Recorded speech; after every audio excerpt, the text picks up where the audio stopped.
கைகளின் பிரயாசத்தை நீ சாப்பிடுவாய் என்று வேதவசனம் சொல்லுகிறது. அவர்களை வர்த்திக்க பண்ணுவேன் என்று கர்த்தர் சொல்லுகிறார். நான் உன்னை வெறுத்து விடவில்லை என்று கர்த்தர் சொல்லுகிறார்.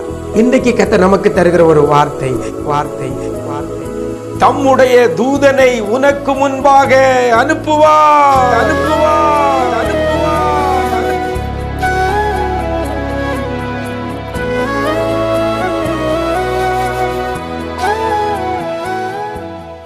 கிறிஸ்துவில் பிரியமானவர்களே, ஆண்டவரும் இரட்சகருமாகிய இயேசு கிறிஸ்துவின் ஈடு இணையற்ற நாமத்தில் உங்களுக்கு அன்பின் வாழ்த்துக்களை தெரிவிக்கிறேன். நிஜம் தொலைக்காட்சியின் இந்த விசேஷித்த வார்த்தை நிகழ்ச்சி மூலமாக உங்களை சந்திப்பதிலே மிக்க மகிழ்ச்சி அடைகிறேன். ஒவ்வொரு நாளும் ஆண்டவருடைய வார்த்தையை கேட்டு அதை பிடித்து கொண்டு ஜெபித்து விசுவாசித்து உங்களுடைய வாழ்க்கையில் நிறைவான ஆசீர்வாதங்களை பெற்று வருவீர்கள் என்று கர்த்தருக்குள் நம்புகிறேன். இந்த நாளிலே கூட கர்த்தர் நமக்கு தருகிற ஒரு வார்த்தை ஆதியாகமத்தின் புஸ்தகம் 24ஆம் அதிகாரம் 7ஆம் வசனத்தில் இவ்வாறாக சொல்லப்படுகிறது. கடைசியில் தூதனை உனக்கு முன்பாக அனுப்புவார் என்று வேதவசனம் சொல்லுகிறது. தூதனை உனக்கு முன்பாக அனுப்புவார். யாருடைய தூதனை? அந்த வசனத்தில் சொல்லப்பட்டிருக்கிறது தம்முடைய தூதனை என்று சொல்லப்படுகிறது. இந்த வசனம் ஆபிரகாம் தன்னுடைய மூத்த ஊழியக்காரனிடத்தில் சொன்ன காரியம். தம்முடைய தூதனை உனக்கு முன்பாக அனுப்புவார் என்று சொல்லப்படுகிறது. ஆபிரகாம் தன்னுடைய மகனாகிய ஈசாக்குக்கு பெண் பார்ப்பதற்காக அனுப்பும் பொழுது சொன்ன வார்த்தை இது. பாருங்க, தூதனை உனக்கு முன்பாக அனுப்புவார். எதற்கு அனுப்புவார்? நிறைய காரியங்கள் சொல்லியிருக்கிறார். அதை 2 ஆணையிட்டு கொடுத்திருக்கிறாங்க. அந்த காரியத்தை சொன்ன காரியத்தை நிறைவேற்றி முடிப்பதற்கு ஒரு தூதனை உனக்கு முன்பாக அனுப்புவார் என்று சொல்லுகிறதை பார்க்கிறோம். எனக்கு அருமையான தேவஜனமே, உங்களுடைய வாழ்க்கையிலையும் கூட நிறைய காரியங்களை முடிப்பதற்கு, செய்வதற்கு, சாதிப்பதற்கு, நிறைவேற்றுவதற்கு முடியாமல் இருக்கிற ஒரு சூழ்நிலைக்குள்ளே வாழ்ந்து கொண்டிருக்கிறோம். தொழில் காரியம், கையின் பிரயாசம், எதிர்கால காரியம், படிப்பு காரியம், வேலைவாய்ப்பு காரியம், திருமண காரியம், கற்பத்தின் கன்னி காரியம், இப்படி சொல்லிட்டே போகலாம். இப்படிப்பட்ட காரியங்கள் நிறைவேறாமல் இருப்பதற்கு, அதை நிறைவேற்றுவதற்காக நம்ம நிறைய முயற்சி எடுக்கிறோம். அப்படி தானே? நிறைவேறாமல் இருக்கிற காரியத்தை நிறைவேற்ற நிறைய முயற்சி எடுக்கிறோம். அந்த முயற்சி பலிக்கலை, அந்த முயற்சி காரியத்தை நிறைவேற்றலை. ஆனால் கர்த்தர் ஒரு தூதனை உங்களுக்கும் எனக்கு முன்பாக அந்த காரியத்தை நிறைவேற்ற அனுப்புவாரேயானால் அந்த காரியம் அழகாக நிறைவேறி முடியும், ஈஸியாக முடியும்.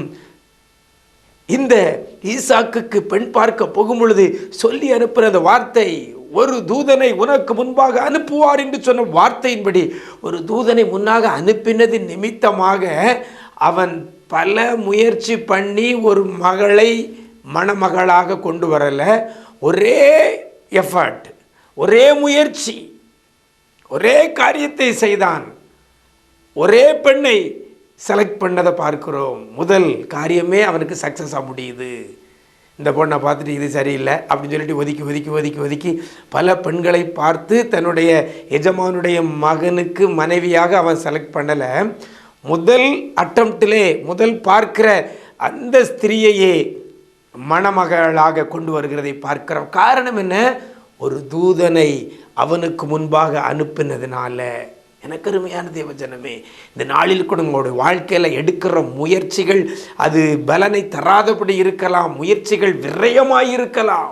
அது என்ன காரியமானாலும் சரி, தொழில் காரியமானாலும் சரி, எந்த ஒரு எதிர்கால காரியமானாலும் சரி, நீங்கள் எடுத்த எஃபர்ட், போட்ட முயற்சி, கடின உழைப்புகள் இன்னைக்கு உங்களுக்கு பலனை தராமல் இருக்கலாம்.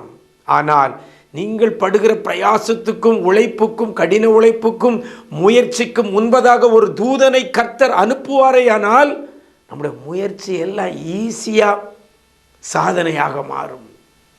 வேலைகள் எல்லாம், எடுக்கிற பிரயாசங்கள் எல்லாம் வெற்றியாக மாறும். அதனால தான் ஆபிரகாம் சொல்லி அனுப்புகிறார், தம்முடைய தூதனை உனக்கு முன்பாக அனுப்புவார் என்ற வார்த்தை இன்றைக்கு நிஜம் தொலைக்காட்சி நேயர்களுக்கு இந்த வார்த்தை கடந்து வருகிறது. தம்முடைய தூதரை உங்களுக்கு முன்பாக அனுப்புவார். இந்த வார்த்தையை பிடித்துக்கொண்டு யாரெல்லாம் ஜெபிக்கிறீங்களோ, இயேசுவே எனக்கும் எனக்கு முன்பாகவும் ஒரு தூதனை நீங்கள் அனுப்புங்கப்பா அப்படின்னு கேட்க போகிறோம். சரியா? ஒரு தூதன் நமக்கு முன்பாக கர்த்தர் அனுப்பும் பொழுது நம்முடைய காரியங்கள் எல்லாம் ஜெயமாய் மாறும், தோல்விகள் எல்லாம் வெற்றியாக மாறும், நஷ்டங்கள் எல்லாம் லாபமாக மாறும், கண்ணீர் எல்லாம் ஆனந்த களிப்பாக மாறும்.